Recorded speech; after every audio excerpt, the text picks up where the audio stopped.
Good afternoon. You know how you have to do over sometimes? Let's try that again. Good afternoon. I'm Amy Brenmo, the president of the St. Paul City Council, and I represent Ward 5. Welcome to our newest city facility, Frogtown Community Center, located in Ward 1.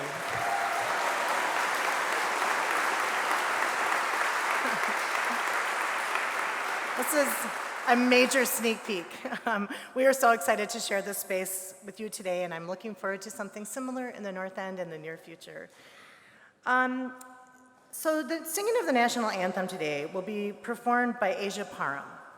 As quoted in the article, Top 10 Women to Know in the Twin Cities Jazz Scene by The Current, Asia Parham is one of the Twin Cities' most well-versed singers with a wide vocal range and a deep knowledge of music. You can find her singing anything from jazz standards to pop tunes, R&B, gospel, and Motown. Asia can often be found working as a freelance vocalist, singing with various artists and groups. If you are able, please rise now for the anthem and presentation of colors by the St. Paul Police Department and Fire Local 21.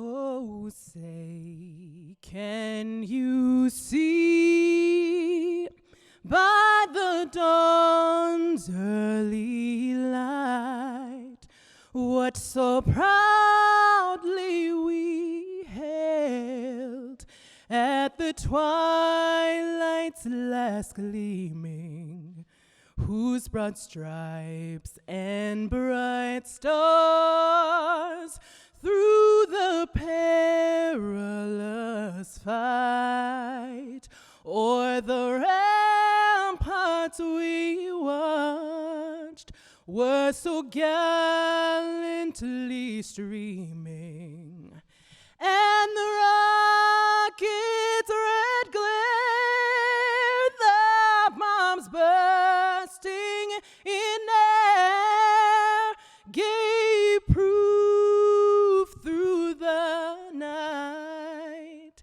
that our flag was still there. Oh, say, does that star-spangled banner yet wave o'er the land of the free and the home of the brave?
Please be seated. If it's all right with you, I think we should throw it up one more time for Asia Parham.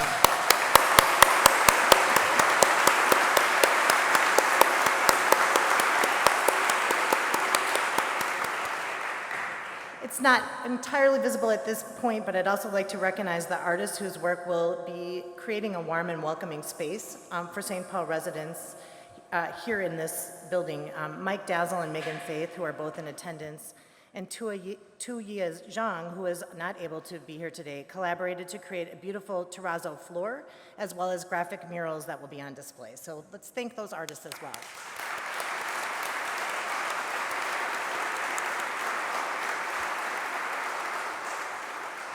I'd also like to take a moment to recognize my colleagues who are with us here today.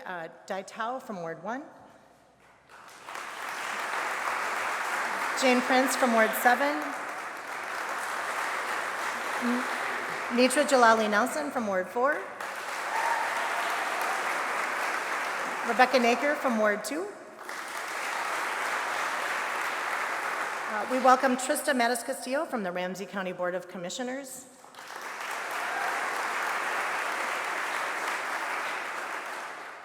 Representative Kali Her. Oh, I'm sorry, and I see Victoria Reinhardt as well from the Ramsey County Board of Commissioners. See, that's teamwork. You're helping me do my job better. Thank you. And I know Senator Fong, her sent staff here today. I thank you, appreciate that as well. I'm not sure. This is like the Price is Right. Like, Betty McCollum's office, Chai Lee, is here as well. Okay. From the St. Paul School Board, we welcome Janelle Foster, Mary Vanderwert, Steve Marchese, Zuki Ellis, Superintendent Dr. Joe Gothard, and from the Met Council, Chris Fredson. If I forgot you, point to yourself right now. Okay, great.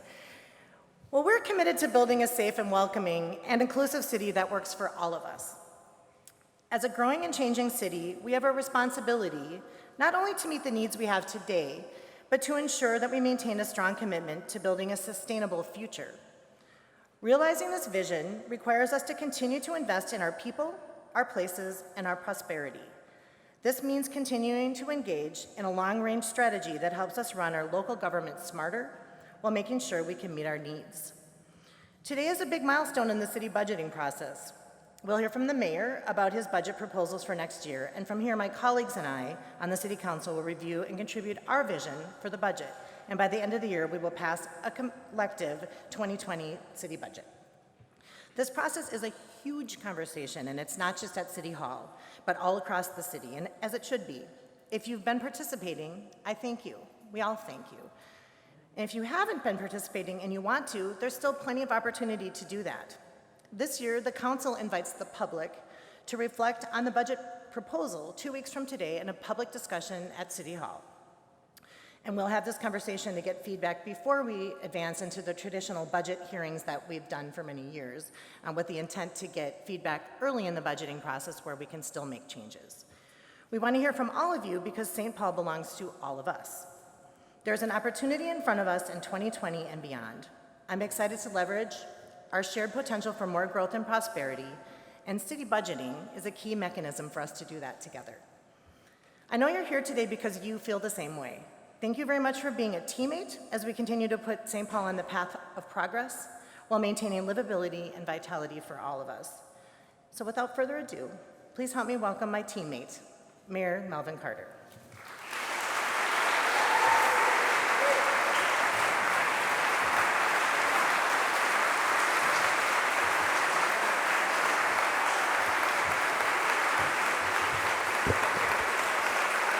Thank you very much. Thank you. Thank you. Sit down, I have a long speech. Community members and leaders, city staff and leadership who's in the room, distinguished guests, the incredible Dr. Sakina Futrell Carter, and all of you joined here with us today. Good afternoon, and welcome to the incredible Frogtown Community Center.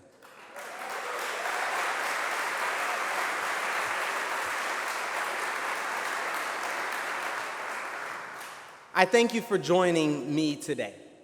We have worked hard to build a budget that reflects our values and addresses current needs while building our city for the future.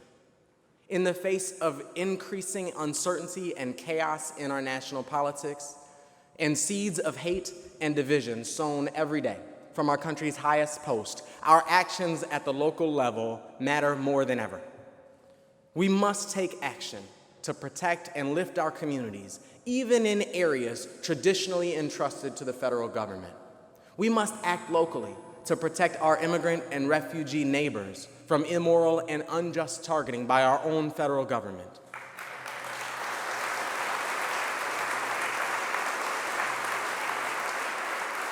We must act to protect our environment and adapt to the impacts of climate crisis on our city. And just in the last couple of weeks, we have lived through even more harrowing reminders of the cost of our inaction on sensible legislation to reduce gun violence.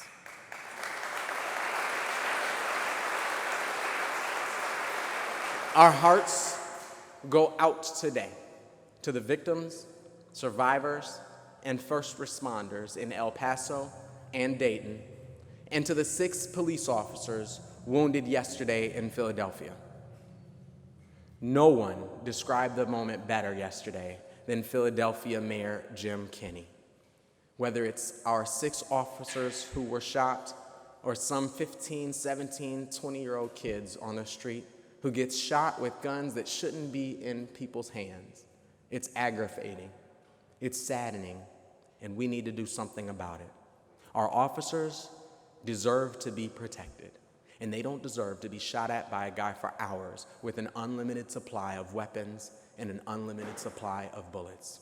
It's disgusting, and we have to do something about it. We in St. Paul echo and agree with Mayor Kenney's heartfelt words. We send our prayers and well wishes to all families in Philadelphia, El Paso, Dayton, St. Paul, and everywhere else whose lives have been impacted by gun violence, and stand in solidarity with millions of others across our country to demand sensible legislation to prevent gun violence, both in Washington, D.C. and right here in Minnesota.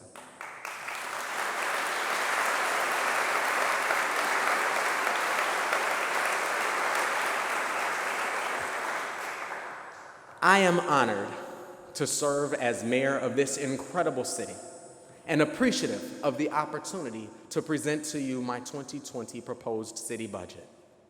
Building a city that works for all of us requires bold investments, deep public engagement, innovative approaches to city building, and strong financial management.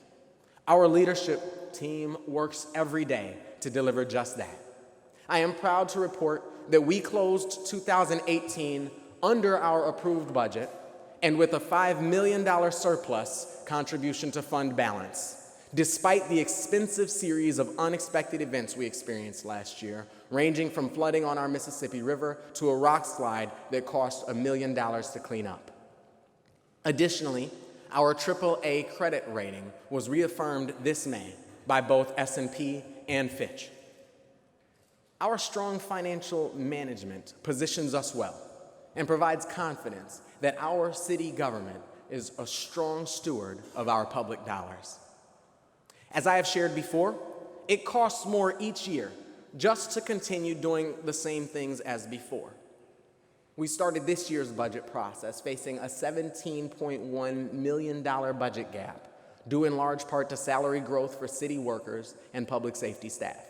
Simply put, that means operating the exact same city government next year as we did this year, with no new investments or programs, would cost us $17 million more. We thank Governor Tim Walz and our partners in the legislature who wisely invested to increase local government aid during this year's session. The additional $4 million in revenue that brought to our city proved critical right away. Still, there's no simple solution to close our remaining gap. With values growing in our most challenged neighborhoods, simply raising property taxes would hit our lowest income neighbors the hardest. With millions of dollars of critical needs and deferred maintenance in our streets, parks, and public buildings, simply cutting public services would create lasting quality of life impacts in all of our neighborhoods. At a glance, my 2020 proposed budget closes our remaining gap by combining a 4.85% increase in the city's general fund levy with over $4 million in spending reductions impacting every single city department. With our city's tax capacity having grown by 6.4% over the past year, our 4.9% proposed levy increase will amount to an increase of just $55 per year, or less than $5 per month for a median value homeowner. Our proposed reductions include reducing our police department's sworn strength by 5, shortening our fire academy by 2 weeks, and scaling back free programs for our youth. Additionally, to meet growing needs in our recreation centers, I am proposing a $5 daily fee for all but our lowest income families in St. Paul Rec Check programs. None of these reductions are ideal. They represent a very difficult and challenging set of decisions over which my team and I have agonized greatly. But the exercise also forces us to rethink and reprioritize our business models and to creatively maximize the benefit of every single dollar we spend. We approached this budget the same way we approach everything, by engaging community members. As always, I'm surprised, I'm inspired by your willingness to step forward and help. A diverse group of more than 200 St. Paul students, seniors, neighborhood leaders, and business leaders plugged in to our budget process through 1.5 to 2 hour events held in each of our city's 7 wards over the past 3 months. We asked for your help to guide not only the specific investments and trade-offs that are critical to building a budget, but the underlying values and vision our city budget should advance. In every neighborhood, housing and mental health led our list of priorities. Beyond that, our conversations uplifted 3 strong and helpful themes. 1, we see controlling property taxes and reinvesting in our community not as opposites, but as 2 sides of the same coin, both critical to maintaining an attractive, affordable city. Our guiding question isn't which one to choose, but how to responsibly balance both needs at the same time. 2, we don't just want new dollars, we want new thinking, particularly in the areas of public safety, economic development, and transportation. It's time to replace rhetoric and deficit-based anecdotes in our decision-making processes with real data and sound implementation science to address our changing needs while positioning ourselves for the future.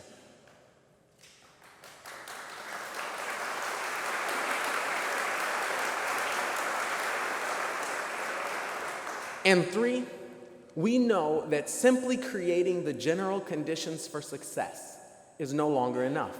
Our public dollars must help people, intentionally and directly, starting with our most vulnerable neighbors. With your help, this work has already begun. Eliminating late fines in our public libraries has resulted in, thank you.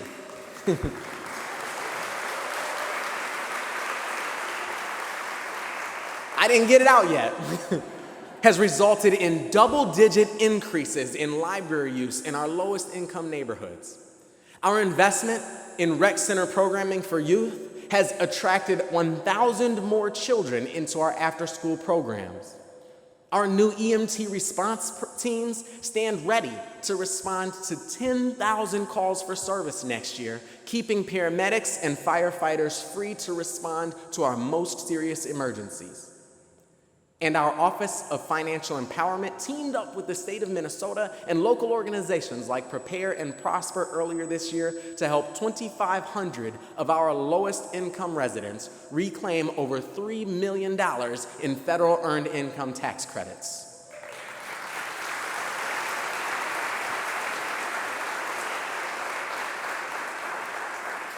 As excited as I am about the incredible progress we've made over the last year and a half.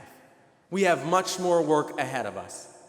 My proposed budget centers on the set of financial decisions and the new approaches necessary to build our city for the future.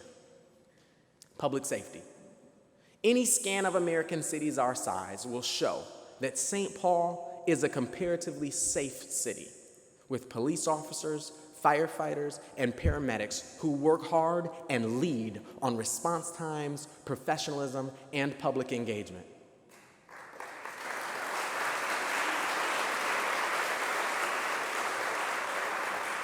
Nevertheless, we must acknowledge that national comparisons do little to console a family whose lives have been touched by violence. Every crime committed, every shot fired, and every life lost in our city is one too many. Our 2019 budget added 9 police officers, and Chief Axtell's decision earlier this year to eliminate our mounted and motors units returned 12 more to frontline patrol duties. Even after scaling back those increases by 5, we have more officers patrolling our neighborhoods than ever before. And our police department once again leads all other departments with a proposed $4.5 million increase in their yearly budget allocation. Additionally, our proposal allocates $2 million to begin reconstructing Fire Station 7 on the east side, which has long been in need of improvements.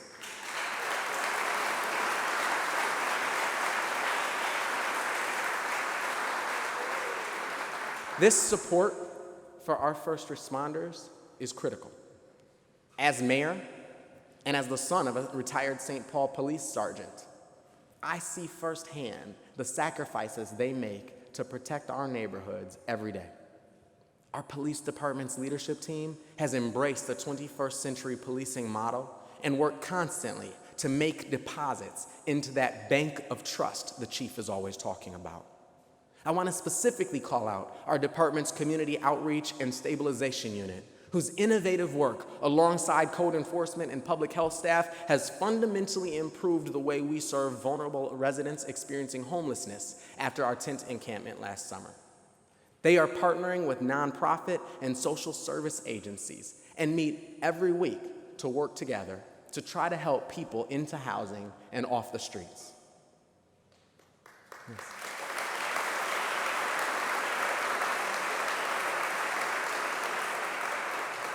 I also would love to acknowledge Deputy Mayor Jamie Tincher for your work leading that partnership. Thank you very much.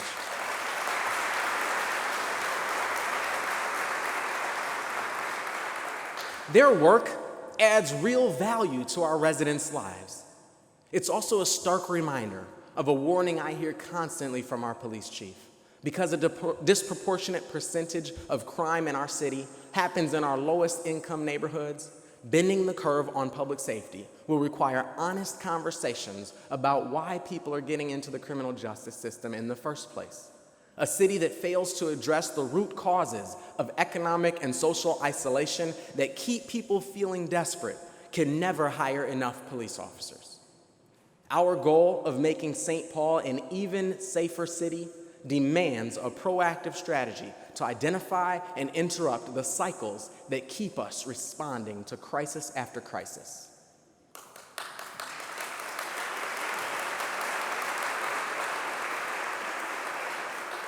Our Community First Safety Framework is built on 3 research-based principles. 1, people who trust law enforcement systems and personnel are more likely to obey the law, call 911 in emergency, and aid in investigation. 2, neighbors who are connected to opportunity and community are less likely to become either an offender or a victim. And 3, neighborhoods that look and feel cared for can limit opportunities for criminal behavior through environmental design. We have worked aggressively to advance this framework over the past year. Revising use of force policies, expanding our mental health team, rebuilding our K-9 unit, and strengthening civilian oversight are critical investments in trust. Raising the minimum wage, expanding youth programs, funding college savings accounts, and building affordable housing connect neighbors to opportunity and community supports. Finally, the investments we're making to rebuild our streets, sidewalks, and bikeways, remove dead trees, install LED streetlights, and reduce illegal dumping convey that we care deeply about every one of our neighborhoods.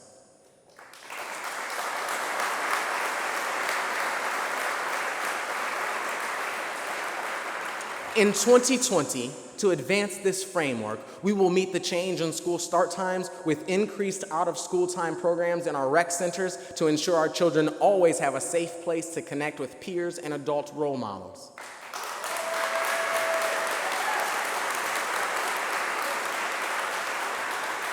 Our city attorney's office will launch our Ethos program to divert first-time, low-level offenders away from criminal prosecution to community-based restorative justice circles.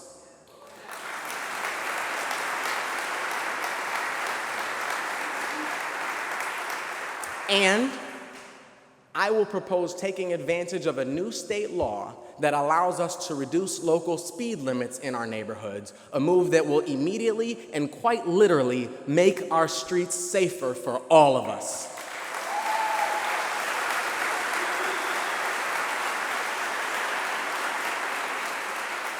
One effort that strongly illustrates the principles of our new public safety thinking in action is an innovative, data-driven 2-year pilot project called Familiar Faces.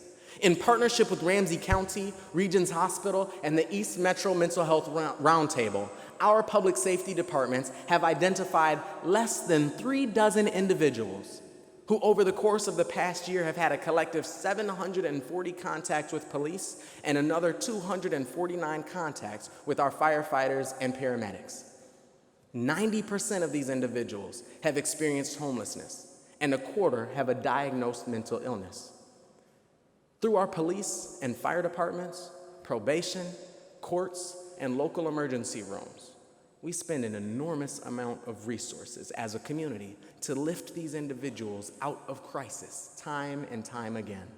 And yet, these individuals, like so many others, stay stuck in vicious cycles of instability. It's time for new thinking. Through Familiar Faces, we will team up with our partners to offer transitional housing beds, complete with case managers and peer specialists, to help participants access basic needs and benefits, make appointments with service providers, and develop a housing and treatment plan tailored to each participant's circumstances.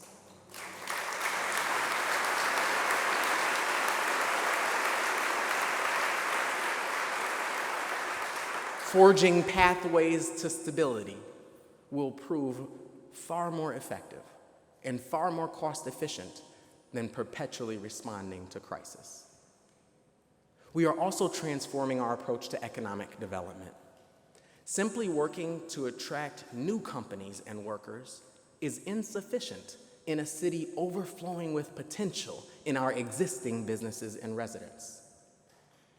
Our definition of economic development must include making it easier to open and grow a business, connecting employers with a ready, multilingual, diverse workforce, and helping families find stability and thrive.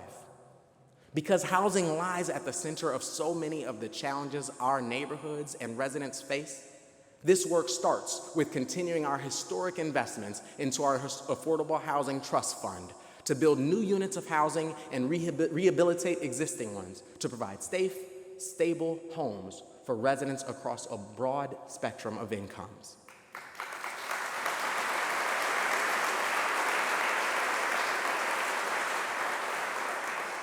It requires us to continue our work with the City Council to develop and pass a fair housing policy agenda to prevent the type of displacement and discrimination that too often occurs as local economies grow. It means launching our rent supplement pilot in partnership with our public schools to provide a $300 monthly supplement to help low-income families with school-aged children maintain stable housing, and adding staff capacity in our Department of Human Rights and Equal Economic Opportunity to enforce and implement our new minimum wage law.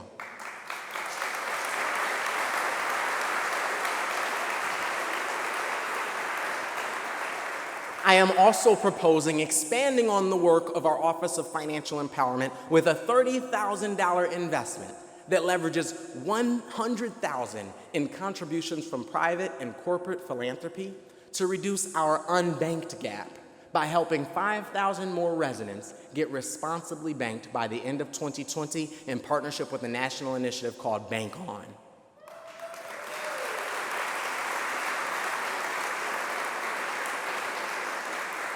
Our economic development strategy must also include making it easier to reinvest in a business or home.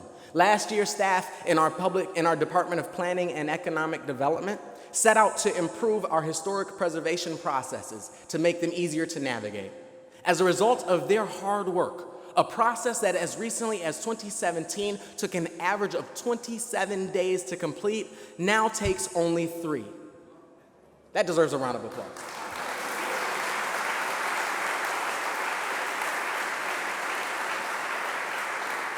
That work is critical to all of our goals. See, processes at City Hall that are confusing or inaccessible only work to limit our potential and exacerbate our disparities, as larger businesses with full-time compliance staff make it work while our small, locally owned businesses fall behind.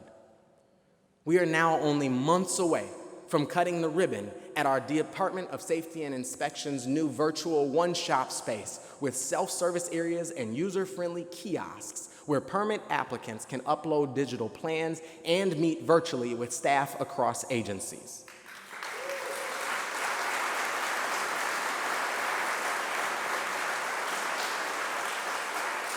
In the next year, we will implement for the first time our new community-driven CIB process, engaging residents and community groups to bring recommendations and help guide $1 million worth of capital investments like the Frogtown Community Center, this brand new recreation center we're getting a sneak preview of today.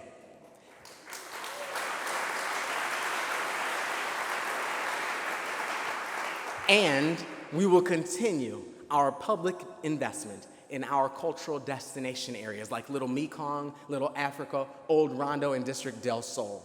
I want to publicly thank Dr. Bruce Corey, who has led this work over the past year and a half as director of our Planning and Economic Development Department, and even before that as a researcher and educator in our community. Dr. Corey, we greatly appreciate your tireless efforts to put this important body of work in motion and wish you well as you return to the world of academia.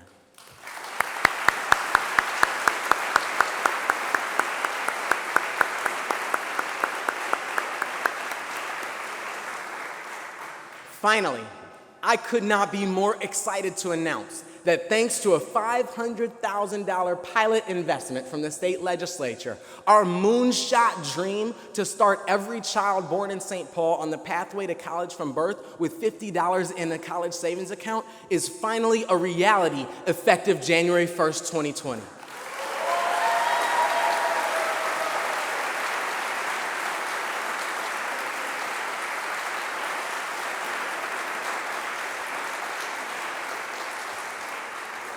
The list of people and businesses who deserve thanks for carrying forward the vision of college-bound St. Paul would keep us here all day. But I would be remiss not to mention our College Savings Account Task Force, Minnesota Wild owner Craig Leopold, who has volunteered to chair our Fund for the Future fundraising community, city staff in our Office of Financial Services and Office of Financial Empowerment, and quite specifically, our college savings account manager, Ikram Kaliso.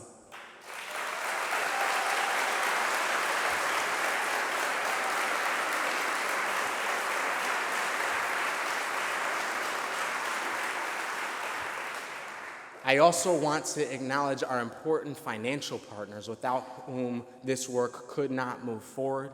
Bremer Bank, thank you for being represented here today. Highway Federal Credit Union, and Sunrise Banks.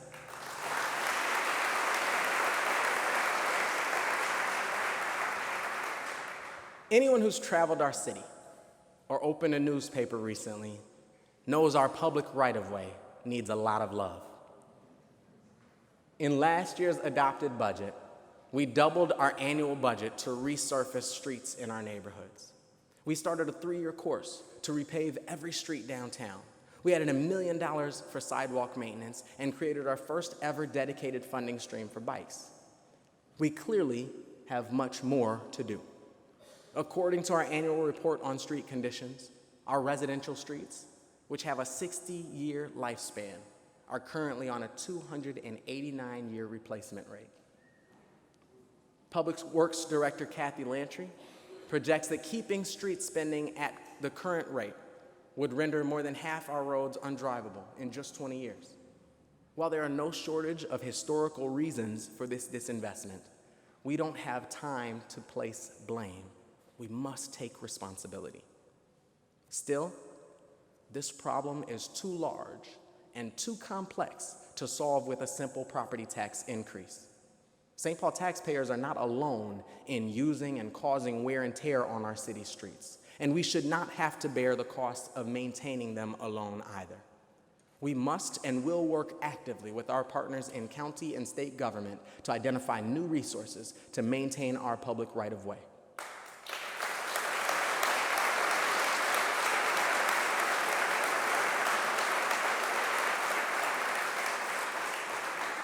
That said, our conviction that new thinking is even more important than new dollars must apply to our streets as well. We are working closely with our city council members and transportation planners to develop a comprehensive strategy to set our streets on a more sustainable path. In addition to identifying new ways to invest, this plan will include narrowing traffic lanes and right-of-way to reduce surface area and maintenance costs, efforts to reduce heavy truck traffic on our residential streets, continuing to advocate for regional transit investments like the Gold Line and Riverview corridors, and making it easier and more affordable to get around without owning a car.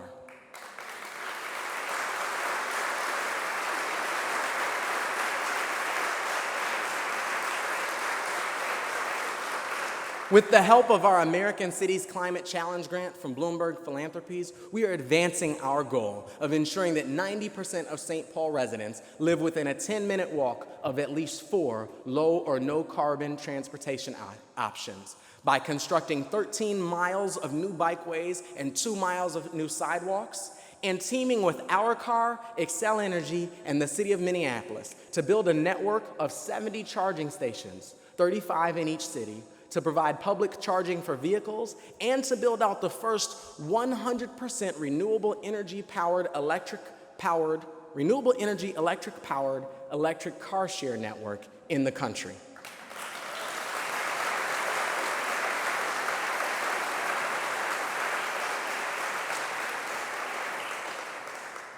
For over 50 years, no street has represented our struggle with our streets, more so than Ide Mill Road.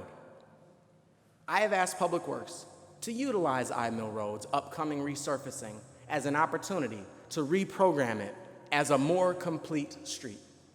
In accordance with the city's preferred alternative for over a decade, we will reduce car traffic to its westernmost 2 lanes and repurpose the eastern side as a dedicated, protected bikeway to facilitate non-motorized transportation options.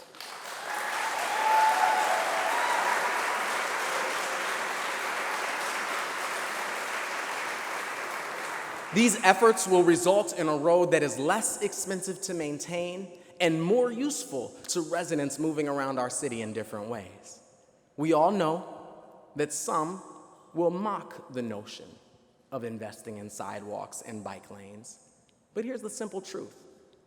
Our city has grown by nearly 30,000 people in the last 10 years, and we're projected to add another 30,000 over the next 20 years. Unless our local streets can absorb 30,000 more single-occupancy vehicles than we have today, our only choice is to fundamentally shift our ideas about how people get around our city. I want to leave you with a thought about the 3,000 city workers who show up every single day to keep St. Paul moving forward. I witness their compassion and dedication every single day. On occasion, I have the privilege of celebrating new retirees who've served our city longer than I've been alive. Hearing them talk about a lifetime of pouring their souls into helping our residents through countless sidewalk or pothole repairs, after-school programs, and emergency situations is inspiring and touching. City employees work tirelessly and often thanklessly to solve the everyday challenges our city faces. The fact that a dozen city employees spent their holiday this past New Year bringing a new payroll system online will never make the news. But their work enables everything every department across our city does. Every accomplishment we celebrate and everything our city government does relies on their capabilities and commitment. Doing our best for St. Paul means constantly working to improve and expand our productivity, identify new ways to leverage data and technology, and serve our residents better each day. All of these goals require reinvestment in our workforce. That's why my proposal also funds staff capacity in our Human Resources Department to build out our Training and Development Division and establish a citywide performance management system. Thank you.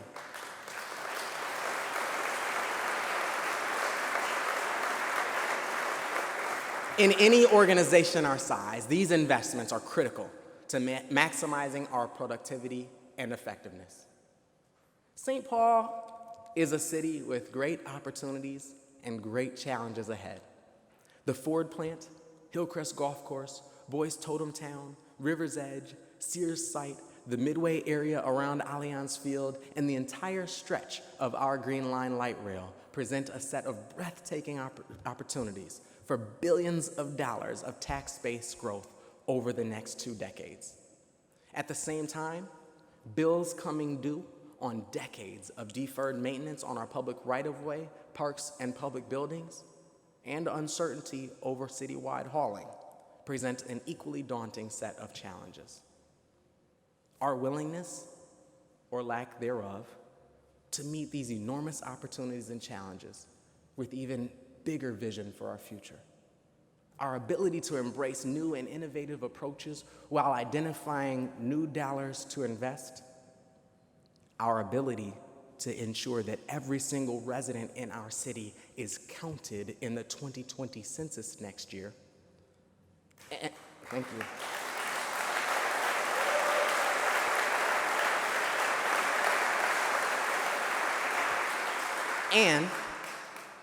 And our appetite to see tough conversations and disagreements through to common ground will set the course for our future.